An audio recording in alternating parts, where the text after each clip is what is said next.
हिंदू उत्तराधिकार अधिनियम 1956 2005 section act. यह अधिनियम समस्त हिंदुओं पर लागू है। इस अधिनियम के लागू होने के बाद मिता रक्षा व दाया भाग नियमों को समाप्त कर दिया गया।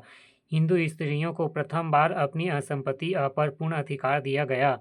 इस अधिनियम के आधार पर किसी संयुक्त परिवार में पुरुष हिस्सेदार की मृत्यु हो जाने पर उनकी संपत्ति पर मां, विधवा पत्नी एवं पुत्रियों के समान रूप में बंटवारे की व्यवस्था की गई है।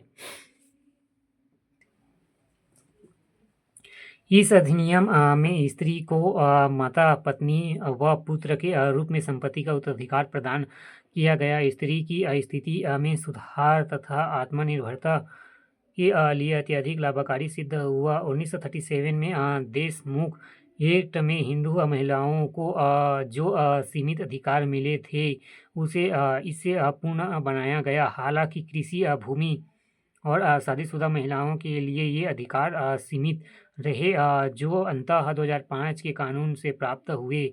हिंदू दत्तक ग्रहण व भरण पोषण अधिनियम 1956 और ऑप्टेशन एवं मेंटेनेंस।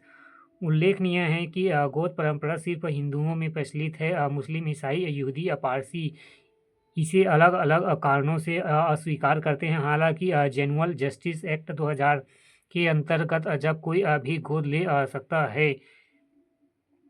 इस कानून से पहले गोद लेने का अधिकार पुरुषों तक सीमित था। अब लड़की को भी गोद लेने की व्यवस्था की गई है। विधवा को भी अपनी संपत्ति के उपयोग के लिए गोद लेने का अधिकार प्रदान किया गया।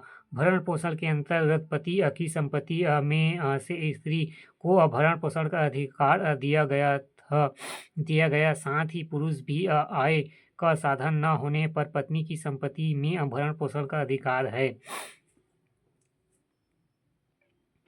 हिंदू अल्पवयस्क एवं संरक्षण अधिनियम मैंडेटरी एंड गार्डियनशिप। इसके अंतर्गत यदि बच्चे अल्पसंख्यक है तो उसका प्रथम संरक्षण पिता एवं द्वितीय संरक्षण माता मानी जाएगी। अविवाहित माता पिता के संतान होने पर प्रथम संरक्षण माता और द्वितीय संरक्षण पिता माना जाएगा। विवाह प्रावधान जैसे कि पत्नी के संरक्षण के तौर पर पति को रखा गया। अनैतिक व्यवहार निवारण अधिनियम 1956 समाज में वेश्यावृत्ति को समाप्त करने के लिए इस अधिनियम को पारित किया गया है। इसके तहत वेश्यावृत्ति करना, उसे प्रोत्साहन करना दंडनीय अपराध है।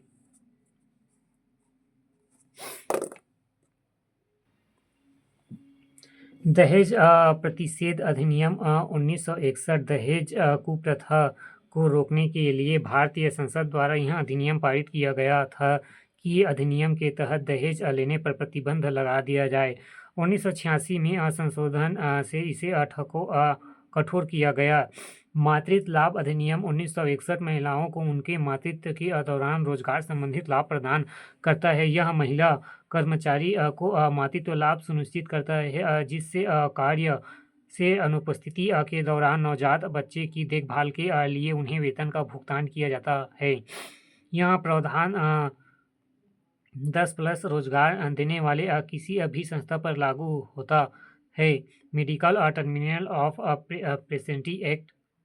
प्रेगनेंसी एक्ट 1971 कुछ शर्तों पर मेडिकल डॉक्टरों विशिष्ट